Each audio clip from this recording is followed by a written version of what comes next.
हाँ जी, MSc class semester 3 अपना stress force, surface force, body force वाला चैप्टर चल रहा था, सेकंड चैप्टर। तो एक डेरिवेशन मैंने नोट किया हुआ है, force and moment equations of equilibrium. साम्यावस्था की इक्वेशंस निकालनी है, किसकी? फोर्स और मोमेंट की।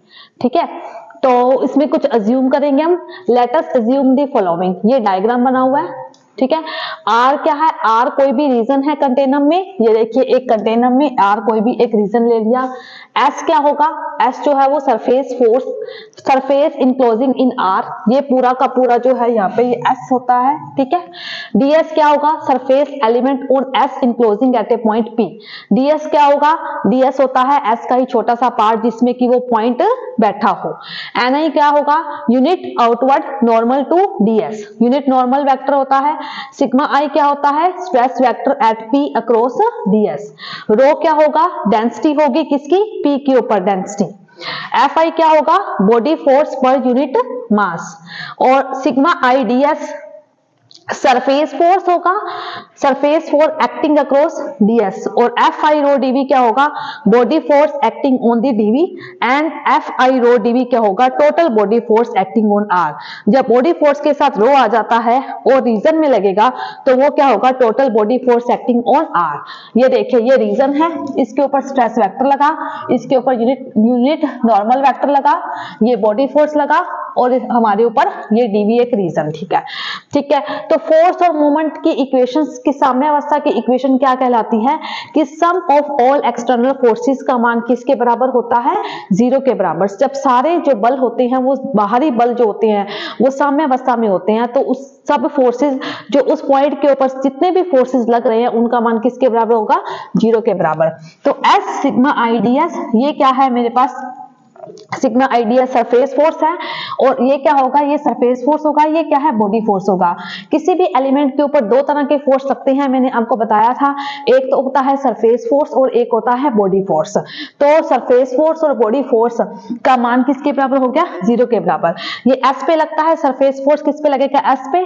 और बॉडी फोर्स और डेंसिटी किस पे लगेगी? वो किस में लगेगी? रीजन आर में लगेगी।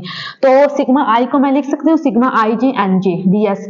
ये रिलेशन हमने लास्ट मतलब कि थ्योरम में प्रूफ किया था, F I rho DV. By Gauss theorem से एस किस में चेंज हो गया? आर में। गॉस थ्योरम किस में चेंज होती है? एस को आर में चेंज करती है। सरफेस को किस में चेंज करती है?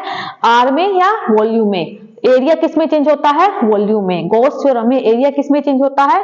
वॉल्यूम में। तो सिग्मा आई जे एन जे को लिखा कॉमा जे, डीएस किस में चेंज हो गया? डीवी में। R F I rho DV. तो आर इकट्ठा लिख लिया और डीवी क्या निकाल लिया? यहां से कॉमन निकाल लिया। डीवी क्या निकाल लिया? इसमें से कॉमन निकाल लिया। फिर इसके बाद देखिए यहाँ पे क्या आएगा? R is on arbitrary.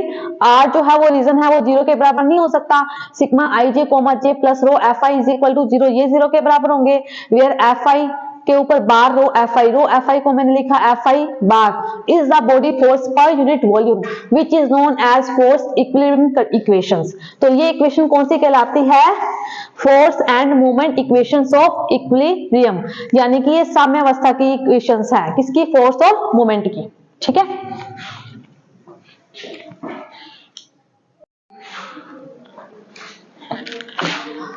हाँ जी क्लास, लास्ट में हमने फोर्स इक्विलिब्रियम की कंडीशन की थी। फोर्स और मोमेंट दो की थी। फोर्स की हमने पहले की, अब ये कौन सी है? मोमेंट की। ठीक है, तो मोमेंट के लिए we know that the moment of any force F I about the origin O is epsilon I J K Y J F के। यानी कि कैसी होती है? क्रॉस में होती है, Y cross F. Where Y I क्या होगा? पोजीशन वेक्टर जिसके ऊपर वेक्टर बैठा होगा। और moment of surface force acting at P, दो तरह के फोर्स लगते हैं, एक सरफेस फोर्स और एक बॉडी फोर्स। सरफेस फोर्स कैसा होता है? सिग्मा वाला। और बॉडी फोर्स कैसा होता है? एफ आई, जिसके ऊपर डेंसिटी भी लगती है। लास्ट डेरिवेशन में हमने बताया था। तो total moment of the surface force acting across S is equal to epsilon I J K Y I sigma K. Y cross क्या होता है? सिग्मा। तो वाई क्रॉस सिग्मा की प्रॉपर्टी को कैसे लिखते हैं इंडेसिस में? Epsilon I J K Y I sigma के। ठीक है, ds। इसके बाद total moment of body force epsilon I J K Y J F K rho D. ठीक है, तो ये तो हो गया body force y cross F, ये क्या हो गया surface force. Epsilon I J K Y J F के और epsilon I J K Y J sigma के, जैसे मर्जी लिख लो, वाई जे सिग्मा के, यहाँ पे जे है। ठीक है, और ये दोनों फोर्स लगेंगे किसके ऊपर, मोमेंट के ऊपर। और मोमेंट में इक्वेशन कैसी होती है, क्रॉस वाली। ठीक है, let M I be the body moment per unit mass M I rho dV, ये भी लगेगा body moment of per unit mass, M I इसका मास जो भी इस पॉइंट के ऊपर है। ठीक है, तो इक्विलिब्रियम की कंडीशन क्या होती है, सारे फोर्सेस का जो सम होता है वो किसके बराबर होता है, जीरो के ऊपर। ये देखो, ये क्या हो गया सरफेस फोर्स, ये क्या हो गया बॉडी फोर्स, और ये क्या होगा पर यूनिट मास, तीनों का किसके बराबर हो गया, जीरो। ये सरफेस फोर्स क्या होता है, एस, और ये किस पे लगता है, बॉडी फोर्स रीजन में, यानी कि आर और वी हमेशा बराबर होते हैं, रीजन और वॉल्यूम।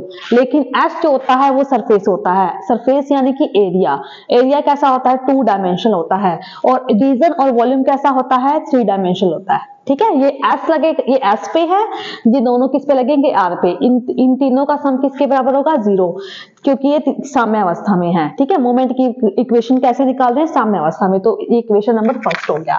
अब सिग्मा के को मैंने लिखा sigma R K N R लिख सकती हूँ, हमने थ्योरम पढ़ी हुई है, sigma I is equal to sigma I J M J. ठीक है, तो S epsilon I J K Y J sigma R K N R D S plus V sigma I J K Y J F K rho D V plus V M I rho D V is equal to zero. ठीक है, फिर इसके बाद Gauss theorem से S को are में change कर सकते हैं, गॉस थ्योरम से epsilon I J K Y J sigma R के कोमा आर, गॉस थ्योरम हमारी यही होती है, हमने पढ़ी हुई है। डीएस किस में चेंज हो गया, डीवी में, यहाँ पे वी लगा लो चाहे आर लगा लो, एक ही बात होती है। ठीक है, प्लस ये दोनों ऐसे के ऐसे आ गए। अब एक बार कोमा आर का मतलब क्या हो गया, अवकलन, एक बार इसका कर दो, एक बार किसका कर दो, आर की का कर दो। Epsilon I J K Y J comma R sigma R K ऐसे का ऐसे, plus epsilon I J K Y जे ऐसे कैसे सिग्मा आर के coma are plus epsilon I J K Y J F K row DV plus M I rho DV. DV क्या निकाल दिया, बार, क्योंकि ये सारे किस में चेंज हो गए, डीवी में चेंज हो गए। डीवी क्या निकाल दिया, बार। डीएस किस में चेंज हो गया, डीवी में।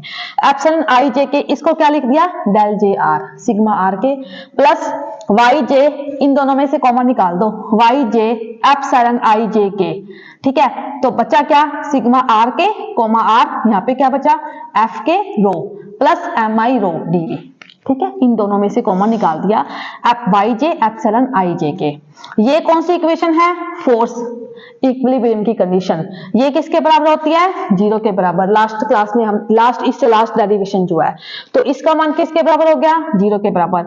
बचा क्या, एप्सिलॉन आई जे के सिग्मा जे के, आर से आर कट गया तो क्या आएगा, sigma J K plus rho M I D V is equal to zero. R तो जीरो होएगा नहीं क्योंकि आर्बिट्रेरी है, रीजन कभी जीरो होता नहीं, तो एप्सिलॉन आई जे के sigma J K plus rho M I is equal to zero. ये क्या है, which are called moment equilibrium condition equation. तो फोर्स इक्विलिब्रियम कंडीशन आज हमने करी और एक मोमेंट इक्विलिब्रियम कंडीशन हमने आज पढ़ी, 2 कंडीशन पढ़ी हैं, तो दोनों आप देखोगे आज की क्लास में। ठीक है।